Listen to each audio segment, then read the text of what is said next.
मैं नासिर हुसैन आप सबका जेएनआरजी स्टार्स में वेलकम करता हूं। आज हम लोग पढ़ेंगे बायोडिग्रेडेबल और नॉन बायोडिग्रेडेबल के बारे में, और साथ में हम लोग इन दोनों का बीच का डिफरेंसेस देखेंगे कि बायोडिग्रेडेबल और नॉन बायोडिग्रेडेबल के बीच में क्या क्या डिफरेंसेस हैं।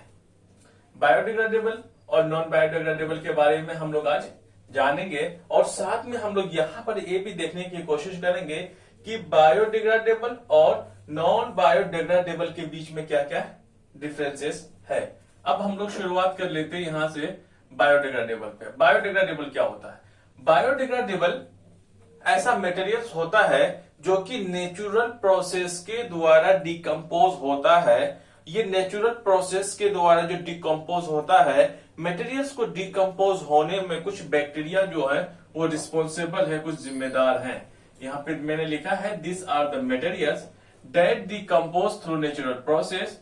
तो ये क्या है? ये नेचुरल प्रोसेस से डिकम्पोज होता है, और इन सब किनके द्वारा होता है? कुछ ना कुछ बैक्टीरिया होते हैं जो कि इन्हीं बैक्टीरिया रिस्पॉन्सिबल होते हैं मटेरियल्स को डिकम्पोज होने में। इस पे आ जाता है वो है paper, peels of vegetables, would, fruits, cotton, clothes. इसमें अलग अलग तरह का बायोडिग्रेडेबल में कुछ मटेरियल्स आता है, जैसे कि पेपर, पील्स ऑफ वेजिटेबल्स। इसमें अलग अलग जो मटेरियल्स है, इनका जो डिकम्पोजिशन होने का जो डेट है या टाइम है अलग अलग होता है। जैसे कि पेपर 10 से 30 मतलब 10 डेज से लेकर के 30 डेज के बीच में यह क्या बिल्कुल तरीका से पेपर डिकम्पोज हो जाता है। पील्स को भी लगभग उतना ही टाइम लगता है, थोड़ा सा ज्यादा ही लगता है, लेकिन क्लोथ को कुछ ज्यादा लगता है। वुड्स को कई सालों का साल लग जाते हैं, कॉटन्स को भी सालों साल लग जाता है पूरी तरीका से डिकम्पोज होने में। बट ओवरऑल इसमें हम क्या समझेंगे कि जो भी बायोडिग्रेडेबल के अंडर में जो भी मटेरियल्स आता है, सबके सब क्या हो जाते हैं? डिकम्पोज हो जाता है कभी ना कभी। अब हम लोग नेक्स्ट पॉइंट को देखते हैं। नेक्स्ट पॉइंट जो हमारा है वो है non biodegradable. It is just उल्टा, राइट? जैसे कि बायोडिग्रेडेबल नॉन, ऐसा सब्सटेंस जो कि बायोडिग्रेडेबल नहीं है। बायोडिग्रेडेबल नहीं होने का मतलब यहाँ पे ये है कि non biodegradable these are the materials. ये भी क्या है? मटेरियल्स है जो कि not easily decompose. Non biodegradable ऐसे मटेरियल्स है जो कि आसानी से डिकम्पोज नहीं होता है बाय नेचुरल प्रोसेस। फिर से मैं रिपीट कर देता हूं, नॉन बायोडिग्रेडेबल जो है ऐसे मटेरियल्स होते हैं जो कि नेचुरल प्रोसेस से आसानी से ये डिकम्पोज नहीं होता है। लगभग ये डिकम्पोज नहीं होता है आसानी से। आखिर ये आसानी से नहीं होता है तो फिर होता कैसे है? इसमें हम लोग केमिकल्स या फिर फैक्ट्री या फिर कई सारे टूल्स का इस्तेमाल करते हैं इन सब को डिकम्पोज करने के लिए। बट हम लोग यहाँ नेचुरल तरीका से पढ़ रहे हैं, इसीलिए नॉन बायोडिग्रेडेबल को हम लोग जो नॉन बायोडिग्रेडेबल के अंदर में जो भी सब मटेरियल्स आता है वो नेचुरल प्रोसेस से आसानी से डिकम्पोज नहीं होता है। जैसे कि एग्जांपल है प्लास्टिक बैग्स। जो प्लास्टिक बैग्स हैं जिसे हम यूज करते हैं, ये किसमें? नॉन बायोडिग्रेडेबल में आता है। मेटल्स जैसे कि tin, aluminium etcetera, iron, copper, ये सब के सब लगभग मेटल्स को डिकम्पोज होने में लगभग 100 से लेकर के 500 ऑफ ईयर्स, 100 से लेकर के 500 साल लग जाते हैं इन सबको क्या करने में? डिकम्पोज होने में। अब देखते हैं प्लास्टिक बैग्स जो हम लोग यूज करते हैं, ना जाने कई साल लग जाते हैं, 10, 15, 20, 25 साल, ना जाने कितना साल लग जाते हैं इनको डिकम्पोज होने में। ये कोई ऐसे प्लास्टिक बैग्स होते हैं जो कि डिकम्पोज होता भी नहीं है, उनको फिर केमिकल के द्वारा या फिर इंडस्ट्रीज में ले जाके उसको क्या किया जाता है? उसको डिकम्पोज किया जाता है। नॉन बायोडिग्रेडेबल में हम अगला पॉइंट देखते हैं, वो है plastics are not environment friendly as they cause environment pollution. अब मैंने यहाँ प्लास्टिक का वर्ड यूज किया है। मैंने यहाँ पे प्लास्टिक का वर्ड इसलिए यूज किया गया है कि हम प्लास्टिक को कैसे डिकम्पोज करें। एक आसानी से आमतौर पे हम देखते हैं कि जो भी पॉलिथीन होते हैं, प्लास्टिक के चीज होते हैं, उसको अक्सर हम बर्न कर देते हैं, जला देते हैं। जलाने से क्या होता है? जब भी हम प्लास्टिक की बनी हुई चीजों को जब हम जलाते हैं, राइट, कुछ खिलौने हो गए, कुछ बोटल्स हो गए, या फिर कुछ इसमें पॉलीइथीन आ गए, ये सब के सब जब हम इसको जलाते हैं तो इनसे क्या होता है, जहरीली गैस निकलती है जो कि हमारे पर्यावरण के लिए और साथ में ह्यूमन बीइंग्स के लिए क्या होता है, नुकसानदायक होता है। उस इसीलिए मैंने यहाँ पे प्लास्टिक का यूज किया है। अगर मैं मेटल की मैं बात करूं, मेटल इसलिए उतना ज्यादा हार्मफुल नहीं होता है क्योंकि अगर आयरन अगर हम मिट्टी में डाल दें, कोई आयरन है या फिर हम कोई टीन है या फिर अल्युमिनियम अगर मिट्टी के अंदर चला जाता है, हम ऐसे ओपनली इसको छोड़ दें तो इनसे कोई जहरीली गैस नहीं निकलती है जब ये क्या होते हैं, डिकम्पोज होने लगता है, राइट।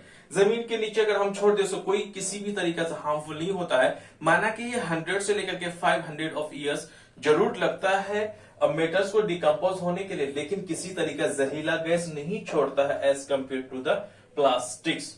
आई बात समझ में। इसीलिए जो प्लास्टिक जो आता है ये किसमें, नॉन बायोडिग्रेडेबल के कैटेगरी में आता है। इसीलिए इनको हम जलाने से, इसको हम छोड़ने से, कई सारे ऐसे तरीके हैं जो कि प्लास्टिक जो हमारे इन्वायरमेंट के लिए क्या होते हैं, खतरनाक साबित होता है। ये तो हो गई बात भाई कि बायोडिग्रेडेबल और नॉन बायोडिग्रेडेबल क्या होता है। अब हम लोग इसमें आसानी से देखने की कोशिश करेंगे, वो है इन दोनों के बीच का डिफरेंसेस। अक्सर एग्जामिनेशंस में पूछ लिया जाता है कि बायोडिग्रेडेबल बारे में बताओ और साथ में उनके 2 या 3 पॉइंट्स पे आप बायोडिग्रेडेबल और नॉन बायोडिग्रेडेबल के बीच का डिफरेंसेस को बताओ। मैंने आपको समझाने की मैंने कोशिश की है कि बायोडिग्रेडेबल नॉन बायोडिग्रेडेबल के बीच की डिफरेंसेस को क्या देखते हैं। सबसे पहले हम देख लेते हैं बायोडिग्रेडेबल को और सेकेंड पॉइंट पे हम लोग देखेंगे नॉन बायोडिग्रेडेबल को। आप जब भी इनके बीच का डिफरेंसेस आप पता कर पाएंगे जब आप उसके बारे में जानेंगे।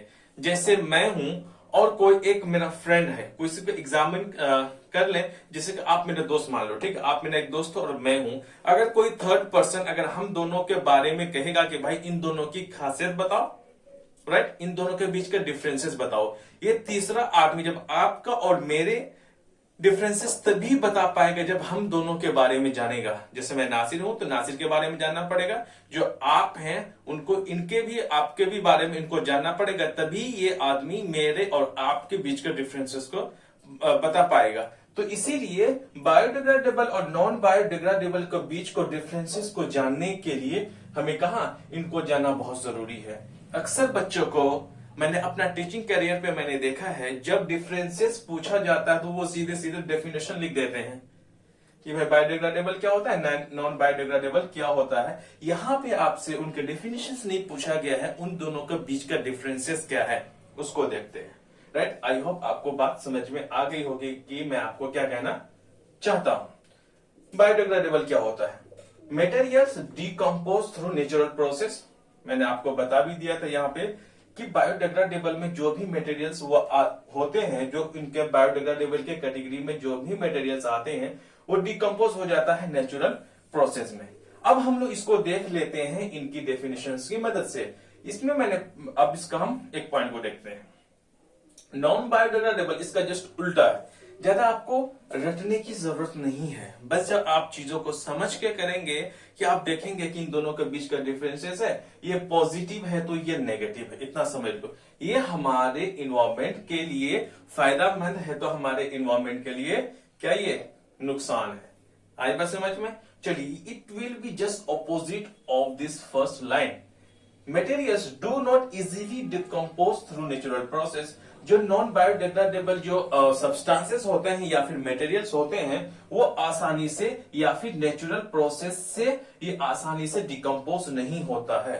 अब हम लोग सेकेंड पॉइंट देखते हैं बायोडिग्रेडेबल का। सेकेंड पॉइंट है they are considered safe for the environment.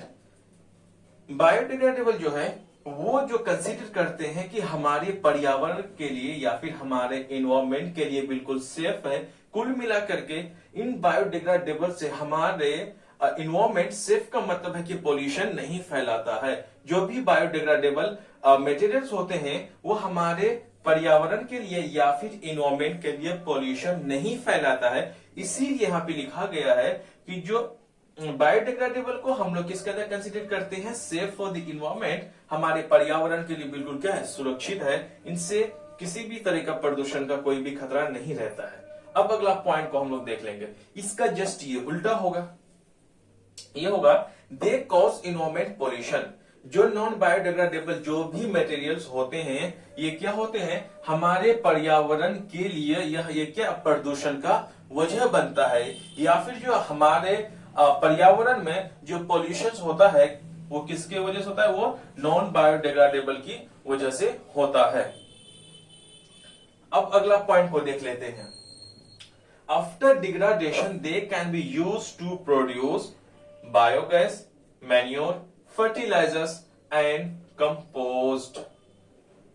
जो भी बायोडिग्रेडेबल जब डिग्रेड होता है, डिग्रेडेशन का मतलब जब ये डिकम्पोज हो जाता है, सड़ गल जाता है, तो हमसे क्या इनसे पैदा होता है, जो भी बायोडिग्रेडेबल अगर क्या हो जाता है डिग्रेडेशन का मतलब जब ये सड़ गल जाता है तो वहां से हमें क्या मिलता है, वो मिलता है बायोगैस के फॉर्म में मिलता है, मैन्यूर्स का फॉर्म में मिलता है जो कि हम खेतों में इस्तेमाल करते हैं, ये फर्टिलाइजर्स का भी मतलब फर्टिलाइजर्स भी हमें मिलता है, उनको भी हम लोग खेतों में इस्तेमाल करते हैं, और भी अलग अलग तरह के चीजें मिलती हैं जैसे कि कंपोस्ट है, फर्टिलाइजर है, मैन्योर है, बायोगैस है। ये हमें तब मिलता है जब बायोडिग्रेडेबल क्या हो जाता है, जब ये पूरी तरीका से डिकम्पोज हो जाता है तो हमें इन्हीं के फॉर्म में मिल जाता है। अब हम लोग इसका पॉइंट को देखते हैं। Their degradation rate is slow. ये जितनी भी नॉन बायोडिग्रेडेबल के कैटेगरीज में जितनी भी चीजें आती हैं जैसे प्लास्टिक हो गए, प्लास्टिक बैग्स हो गए, मेटल्स हो गए, इनका जो रेट है डिग्रेडेशन का बहुत कम होता है। ये बहुत स्लोली रिएक्शन होता है, इसमें बहुत स्लोली क्या होता है, ये डिकम्पोज होता है। Is slow and the separation and recycling are not easy.